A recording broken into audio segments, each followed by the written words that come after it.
Can I ask you one question though about like the Nazem Kadri situation? I was going to ask. When you threw the water bottle, did you really throw it? Were you throwing it? Like, set the record straight.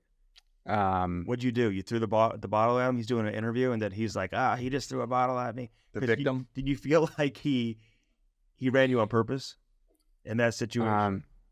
Well, I mean, that's a couple years back now, but I mean, we know the way he plays the game, and I like how he plays the game, to be honest. He plays hard, and I'm sure he's someone you'd want on your team at some points. And I came back from the MRI at the hospital, walking down, limping down the hallway, and I had an empty water bottle. I was looking for a recycling, no bags in it, so I kept walking, and I said, if this guy's here, like, if I run into this guy, I'm going to say something. Yeah. Because you're heated. You know. Yeah, man. Yeah, and then I come around the corner, and he's just doing an interview smiling, and I'm just like, man, like, so I just chucked the water bottle, and I kind of let up when I threw it, because I was like, I don't know, but I mean, in hindsight, I probably could have made a little more of a scene, let him know, you know, like, you're over there smiling, you're taking guys out of playoffs again, that's, you know, but I'm not worried about it, and I do like I like guys who play hard and yeah. Fuck that. I am worried about it. That pissed me off, to be honest with you. Yeah, I mean, you were feeling it. Fuck, too. everybody was pissed at that point. You were playing. I know, and you know what? People came on him hard, and I was like, guys, you know, don't lose your jobs over this. It's everything's okay, and stuff happens. It's a game, right? So it's part of it, and that was unfortunate. But you know, you got to move on. No, I can tell when it's calculated. Like, you're under control. Like, I've always said that about you too. Like, whether it's the Dubnyk situation or Zucker or whoever, like, you know exactly what you're doing. Like, you're in control of the situation there, correct? Yeah, for the most part. Yeah. I'll leave a little up to you know, creativity. Yeah. Creativity. We had both those guys on, by the way. Do you ever look at? Yeah, dude, we've had Dubnyk on and we had Zucker on. Yeah. When those situations happen and then you look at it the next day, how do you feel? Do you feel like, I wish I wouldn't have done that? Or are you like, I should have gone further? Like, you're not embarrassed by that, are you?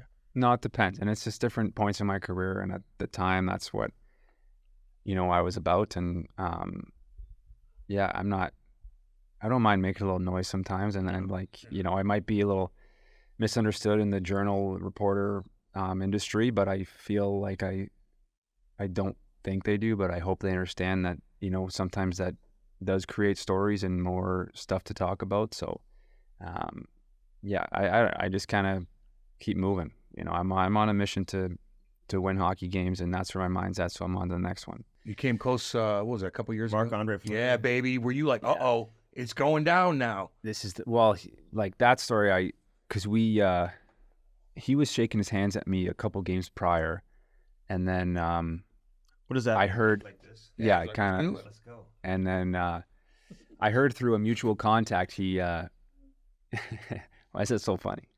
Because he didn't know. He didn't know, like, drop the glove. Our mutual contact. Yeah. We had a mutual contact who said to the mutual contact that he would be open to fighting.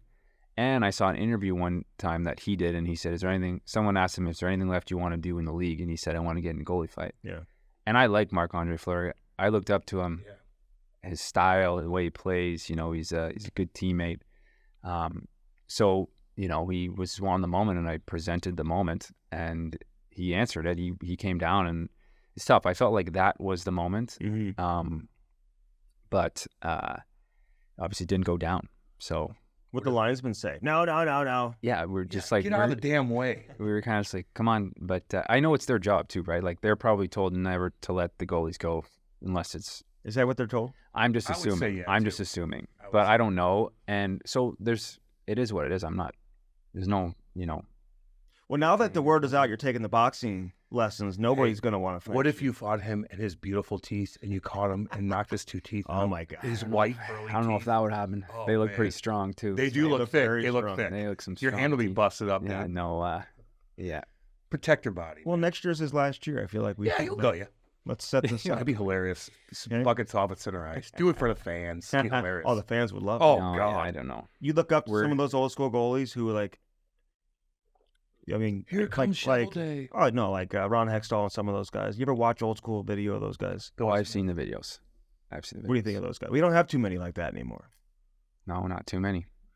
But I mean, they were pretty iconic, and you could tell the passion that they had. And me and my roommate in junior, we'd always watch the Hextall clips, and pretty funny now to see coaches go one or two ways. They're either going to say knock off the shit, stay in the net and play goal. I'm sure like that's the way a lot of coaches talk, or some are going to like encourage you to just this whatever. You just got to be yourself.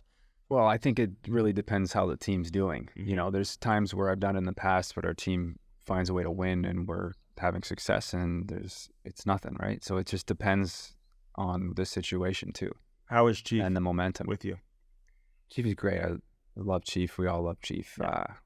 You know, he's obviously a physical guy when he played, and but he was great. When he gets fired, are you guys completely caught off guard, or do you know, like as a player, like listen, if we don't pick up our shit, like there may be a change. Like you can almost feel it coming sometimes. Yeah, I don't think we realized it would actually, like when it actually happened, we were like that sucks.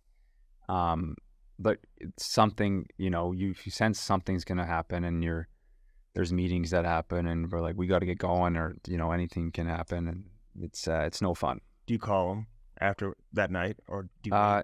I'm a guy who would give it some time and then talk to him. But yeah. What do you think your biggest save? Do you remember your saves, the big saves? Yeah, I mean some of them.